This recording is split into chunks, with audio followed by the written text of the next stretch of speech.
You might have seen headlines about AB 84 and how it could change things for charter schools here in the state. But what is AB 84? What does it actually mean for charter schools, and how does a bill like this even get passed in California? Well, stick around, we're going to talk about it today. So first things first, what is AB 84? AB 84 is a bill that was introduced in the California State Legislature. The purpose of this bill is to make significant changes to the way charter schools operate here in California. Specifically, AB 84 proposes stricter oversight of charter schools.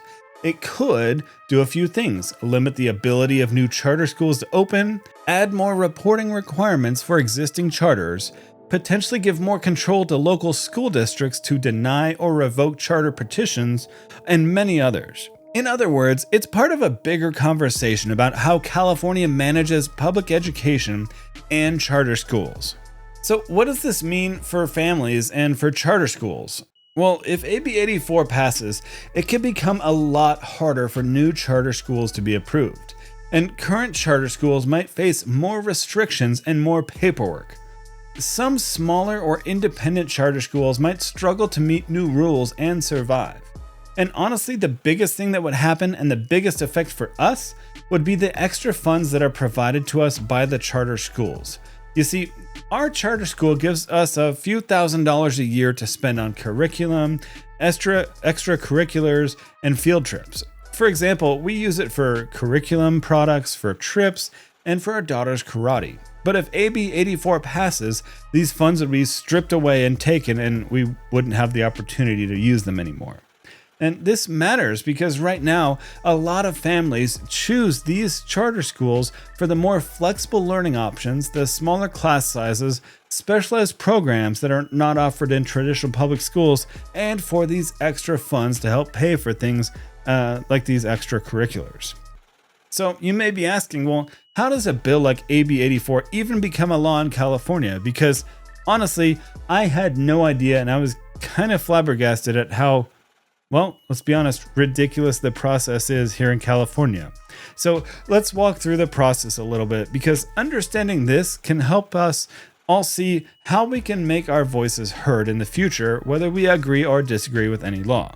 So step number 1 is introduction. Basically, a member of the state assembly or senate writes and introduces the bill. In this case, AB 84 was introduced by 2 assembly members in the state assembly. And then the second step would be committee hearings in either the state assembly or the state senate. The bill will then go to various committees, like the education committee in this instance, where the lawmakers will debate it, suggest amendments, and vote on whether it should move forward or not. The third step is that it votes in the Assembly and Senate. So if it passes out of the committee, the bill will go to the full assembly where it has to be read 3 times.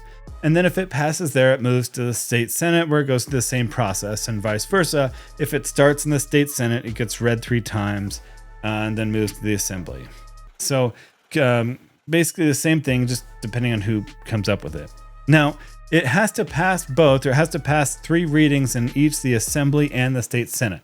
And after it goes through both the Assembly and Senate readings 3 times, it gets to the governor's desk, where if both of them approve the bill, the governor can then either sign it into law, veto it, or let it become a law without a signature.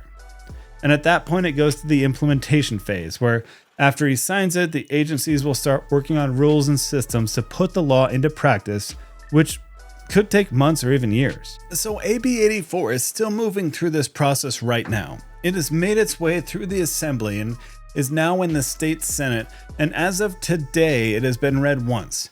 So it has 2 more readings in the Senate before moving forward. And that means there is still time for the public, the parents, teachers, school leaders, and everyone to speak up. If you feel strongly one way or another, you can either contact your state legislators, submit public comments, attend committee hearings, or get involved with advocacy groups. I want to say that people have a lot of effect on this, but let's be honest. Here in California, I'll call them out. The state assemblyman, senate, even the governor, they have their opinions and they do what they want. And honestly, we have no effect here. They want this because it takes power out of the people and it gives them to the state. And that's what they want. More power. They want people to have less power. So unfortunately, this will probably become a thing and we will have to get used to it or leave because they don't care about us. Sorry, rant over. It's unfortunately the truth, and that's just the way it is. I at least want you guys to be informed about this so you can know what's happening, and maybe we can at least try to have an effect. I'm sorry, I just don't think we can, to be honest. But to sum it up, AB 84 could bring some huge changes to charter schools in California. It is still working its way through the legislative process, and there is a tiny chance it doesn't happen, but we'll at least try to have a voice to see what happens. If you found this video helpful, please give it a thumbs up and share it with your friends, and subscribe for many more practical tips on issues that affect us on homesteading and preppers every single day. And make sure to comment below if you've heard of AB 84 and you've heard of some of the ramifications it will make in your lives. So make sure to stay informed and stay involved, and I'll see you guys next time. Thank you.